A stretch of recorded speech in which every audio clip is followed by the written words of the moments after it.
Hi అండి. ఎలా ఉన్నారు అందరూ? బాగున్నారా? మేమైతే చాలా బాగున్నామండి. మీ సపోర్ట్ ఉంటే ఇంకా ఇంకా బాగుంటామన్నమాట. సో మీరు కూడా చాలా చాలా బాగుండాలనేసి నేనైతే మనస్ఫూర్తిగా కోరుకుంటున్నానండి. వీడియో అయితే చాలా ఎంటర్టైన్మెంట్గా ఉంటుందండి. చాలా బాగుంటుందన్నమాట. పిల్లలకైతే స్కూల్ స్టార్ట్ అయిపోయాయి కాబట్టి వాళ్ళ కోసం మేమైతే బుక్స్, అలానే బ్యాగ్స్, ఇంకా అంబ్రెల్లా, అలా కొన్ని కొన్ని ఐటమ్స్ అయితే తీసుకురావడానికి అనేసి నిజామాబాద్ మాల్కి అయితే వెళ్ళామండి. సో అక్కడికి వెళ్ళేటప్పుడు అయితే మేము మధ్యలోనే మొలకల ఫ్రై అనేది కనిపించాయన్నమాట మా వారికి అయితే. బయట బండి పైన మంచిగా ఆనియన్స్, పచ్చిమిర్చి, ఇంకా లెమన్స్ వేసి మంచిగా ఫ్రై చేసి అయితే ఇస్తారండి. సో అవైతే టేస్టీగా ఉంటాయన్నమాట. ఇంకా మా వారైతే తీసుకురావడానికి అయితే అక్కడికి వెళ్ళాడనమాట. సో ఇంకా అక్కడ నుంచి డైరెక్ట్గా మేమైతే మాల్కి అయితే వచ్చేసామండి. సో మేము ఎక్కడైనా సరే ఏ వస్తువు కొనాలనుకున్నా ఇక్కడికే వస్తామండి మేమైతే. సో రిలయన్స్ మార్ట్కి అయితే వస్తామన్నమాట. ఎక్కువ శాతం మేమైతే కిచెన్ ఐటమ్స్ కానీ, పిల్లల కోసం కానీ, ఇంకా డైలీ వేర్ ఏం తీసుకోవడానికైనా ఇక్కడికి వస్తామన్నమాట. అయితే ఇక్కడ మంచి మంచి ఆఫర్స్ అయితే ఉంటాయండి. సో పిల్లల కోసం ఇప్పుడు స్నాక్స్ పరంగా కానీ, బుక్స్ పరంగా అయితే బ్యాగులు అవన్నీ తీసుకురావడానికి అనేసి వచ్చామన్నమాట. సో దాంట్లో ఏంటంటే మాకు కొన్ని దొరికాయి, కొన్ని అయితే దొరకలేవండి. ఇంకా డైలీ పిల్లలకి చపాతీలు కానీ, పూరీలు కానీ చేసి ఇవ్వడానికి అనేసి ఆశీర్వాద్ మల్టీగ్రెయిన్ ఆట అయితే తీసుకున్నానండి. ఇంకా అలానే సేమియా ఉప్మా చేసి ఇవ్వడానికి అనేసి అదొకటి. ఇంకా మ్యాగీ, రియల్ ఫ్రూట్ జ్యూస్ అనేది లిచ్చీ ఫ్రూట్ ఇది అయితే జ్యూస్ తీసుకున్నామండి. ఈ లిచ్చీ ఫ్రూట్ని అయితే మా రీతు ఒకసారి యూట్యూబ్లో చూసిందండి. అప్పటి నుంచి తనైతే బాగా ఇష్టపడింది అనమాట. ఒక్కసారైనా ఆ ఫ్రూట్ తినాలి అనిపించిందనమాట తనకైతే. సో ఫ్రూట్ దొరకలేదు కాబట్టి ఇలా జ్యూస్ అయితే తీసుకుందండి.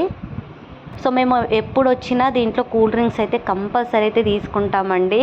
ఇంకా ఫ్యాంటా తీసుకున్నాము. అలానే కిచెన్ కోసము బౌల్ కడగడానికి భీమ్ లిక్విడ్ అనేది, ఇంకా పిల్లలకి లంచ్ బాక్స్ ప్రిపేర్ చేసుకోవడానికి కోసం అనేసి టమాటా సాస్ కానీ, సోయా సాసు, చిల్లీ సాస్, ఇంకా వెనిగర్ అలాంటి బాటిల్స్ అయితే తీసుకున్నానండి.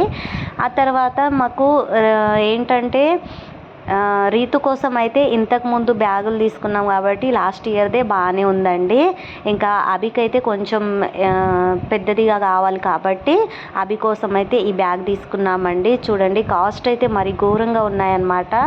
సో ఇంకా తర్వాత ఒకటి లంచ్ బ్యాగ్ కూడా కావాలి కాబట్టి ఇది కూడా తీసుకున్నామండి. సో ఒక్కొక్క దగ్గర అయితే మాకు దొరకలేదండి. సో వేరే వేరే దగ్గర నుంచి అయితే తెచ్చుకున్నామన్నమాట. ఒక షాప్లో అని దొరకలేవన్నమాట. ఎందుకంటే ఈ సీజన్ మొత్తం పిల్లలకి బ్యాగు, బుక్స్, ఇంకా ఇలాంటి అంబ్రెల్లా లాంటివి తీసుకుంటూ ఉంటారు కాబట్టి ఆల్మోస్ట్ అయితే మొత్తం స్టాక్ అయితే అయిపోతూ ఉంటాయి కదండి. సో అందుకే మాకు కూడా కొన్ని నచ్చినవి, నచ్చలేవు అలా ఉన్నాయన్నమాట. కొన్ని నచ్చినవి అయితే మేము తీసుకున్నామండి. నచ్చకపోతే మాత్రం వేరే షాప్కి వెళ్ళేసి అయితే మేము తీసుకున్నామన్నమాట.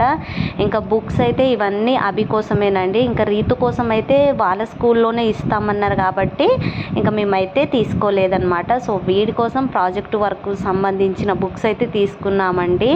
సో ఈ బుక్స్ కాస్ట్ మొత్తం వచ్చేసి 2000 వరకు అయితే బిల్ అయిందండి. సో ఇలా ఇప్పుడు పిల్లలు పెరిగిన కొద్దీ ఇంకా కాస్ట్ అనేది పెరుగుతూ ఉంటాయి కాబట్టి ఇంకా ఇలా అయితే తీసుకున్నామండి. సో చూడండి పెన్సిల్ కానీ, ఎరేజర్స్ కానీ, పెన్స్, స్కేల్స్, ఇలా అట్టలు వేసుకోవడానికి కవర్స్ అవన్నీ తీసుకున్నామండి. సో జామెట్రీ బాక్స్ అవన్నీ తీసుకున్నాం అనమాట. ఇప్పుడైతే వర్షాకాలం అయితే స్టార్ట్ అయిపోయింది కదండి. సో దానికోసం అనేసి అభి కోసం అయితే అంబ్రెల్లా కూడా తీసుకున్నామండి. సో స్కూల్ బస్సు దిగిన తర్వాత ఇంటి వరకు అయితే నడుచుకుంటూ రావాలి కాబట్టి వాడికైతే చాలా ప్రాబ్లం అవుతుందండి. సో అందుకే ఒక అంబ్రెల్లా కూడా తీసుకున్నాం అనమాట. ఇంకా రీతు కంటే ఇంట్లో ఉంది, ఎలాగో ఎవరో ఒకళ్ళం వెళ్ళేసి తీసుకురావచ్చు అనేసి తనకైతే తీసుకురాలేమండి. సో ఇవైతే మ్యాక్సిమం మొత్తం అయితే అభికి సంబంధించిన వస్తువులేనండి. మొత్తానికైతే ఇవి తీసుకున్నామన్నమాట. సో బుక్స్ కానీ, ఇంకా కిచెన్ ఐటమ్స్ కానీ, ఇంకా పిల్లల బ్యాగ్స్ కానీ ఇవన్నీ కలిపి మొత్తం 5000 వరకు అయితే అయిందండి బిల్ అయితే. సో ఇదండి వీడియో. ఐ హోప్ నచ్చింది అనుకుంటున్నాను. నచ్చితే సబ్స్క్రైబ్.